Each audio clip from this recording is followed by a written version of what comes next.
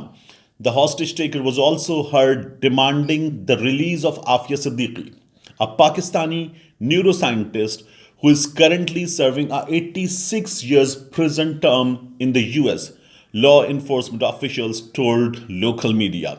Siddiqui was convicted of trying to kill US military officers while in custody in Afghanistan.